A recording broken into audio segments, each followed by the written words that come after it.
মৰমৰ বন্ধু বান্ধৱীসকল, আজি আমি ডিছকাছ কৰিম মেট্ৰিক পৰীক্ষা বছৰত দুবাৰকৈ হ'ব নেকি। এটা ডাঙৰ চেঞ্জ হৈ গৈছে, যিটো CBSE ফ'ল' কৰা আৰম্ভ কৰিছে। গভৰ্ণমেণ্টৰ পৰা নটিচ আহিছে, তোমালোকে চাগে নটিচখন দেখিছা। কি হৈছে, যদি তুমি আগতে এক্সামত ফেইল কৰা তেনেহ'লে আকৌ 2 মাহমানৰ ভিতৰতে আৰু আন এটা এক্সাম দিব পাৰা, যিটো কম্পাৰ্টমেণ্ট বুলি কয়। তেতিয়া সেই ছাবজেক্টটো মেটাৰ কৰিব পাৰে।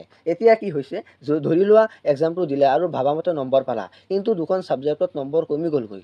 তেতিয়া সেই দুটা ছাবজেক্টৰ কাৰণে আকৌ এবাৰ এক্সাম দিবা, আৰু তাত যদি বেছি নম্বৰ পোৱা তেতিয়া সেই বেছি পোৱা নম্বৰটোহে থাকিব, কম নম্বৰটো নাথাকে। আৰু ধৰি লোৱা তোমালোকে কোনো ছাবজেক্ট এক্সাম দি নম্বৰ কমিহে গ'ল, তেতিয়া সেই পুৰণা স্ক'ৰটো কাউণ্ট হ'ব যিটোত বেছি থাকে। তেনেকুৱাকৈ যিবিলাক ছাবজেক্ট কম নম্বৰ পোৱা সেইটো ছাবজেক্টখিনি আকৌ এবাৰ এক্সাম দিব পাৰিবা, যাতে নম্বৰটো বাঢ়ি যায় আৰু পাৰ্চেণ্টেজটো যাতে ইনক্ৰিজ হয়। এইটো 100% সঁচা হয়। এইটো নটিচ দিয়েই দিছে, তোমালোকে গম পাইছা। ক'ব গ'লে খুবেই ভাল খবৰ CBSE ষ্টুডেণ্টৰ বাবে, আৰু সেৱাই এইখিনি ফ'ল' কৰিব পাৰে পিছলৈ, কাৰণ CBSE-কে কপি কৰি থাকে। নটিচত কৈছে বোৰ্ড এক্সাম দুবাৰ হ'ব। ধৰি লোৱা 10 ফাইনেল এক্সাম দিব ওলাইছা, যদি ভাল পোৱা আকৌ দিব পাৰিবা, আৰু কম সময়ৰ ভিতৰতে এক্সামখিনি হ'ব। আহা আমি আৰু ডিটেইল জানি লওঁ। প্ৰথম এক্সামটো সকলোৱে দিব লাগিব। তাত যদি বেয়া হয় ছেকেণ্ড এক্সাম দিব পাৰা। ছেকেণ্ড এক্সামটো অপশ্যনেল হয়। যদি কাৰোবাৰ মন নাই সেই প্ৰথম এক্সাম দিলে ছেটিছফাই, তেনেহ'লে নিদিলেও হ'ব।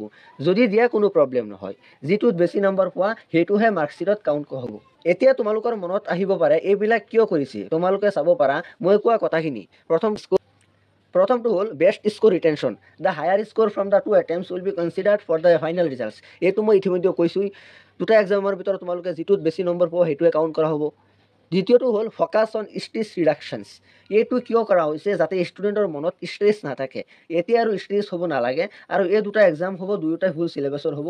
মানে গোটেইখন চিলেবাছখন আহিব, আৰু এক্সাম ডেট দিয়েই দিছে। প্ৰথম এক্সাম 17 ফেব্ৰুৱাৰীৰ পৰা 6 মাৰ্চলৈ, দ্বিতীয় এক্সাম 5 মে'ৰ পৰা 21 মে'লৈ। প্ৰথম এক্সামৰ ৰিজাল্ট 20 এপ্ৰিলত আহিব, আৰু ছেকেণ্ড এক্সামৰ ৰিজাল্ট 30 জুনত আহিব। এই দুয়োটা মিলাই যিটো পাৰ্চেণ্টেজ হ'ব সেইটো কাউণ্ট কৰা হ'ব, আৰু সেইটো বেচিছত তোমালোকে হায়াৰ ছেকেণ্ডেৰী এডমিশ্যন ল'ব পাৰিবা। CBSE এতিয়া আমাতকৈ ইজি হৈ গৈছে। ষ্টুডেণ্টৰ ষ্টেজৰ কাৰণে বিভিন্ন ষ্টেপ গভৰ্ণমেণ্টে লৈছে। যদি এই ভিডিঅ'ৰ পৰা উপকৃত হৈছা, ভিডিঅ'টো লাইক কৰি বন্ধু বান্ধৱীক শ্বেয়াৰ কৰি দিবা, আৰু আমাৰ চেনেলটো ছাবস্ক্ৰাইব কৰি বেল আইকনটো দবাই দিবা। ধন্যবাদ।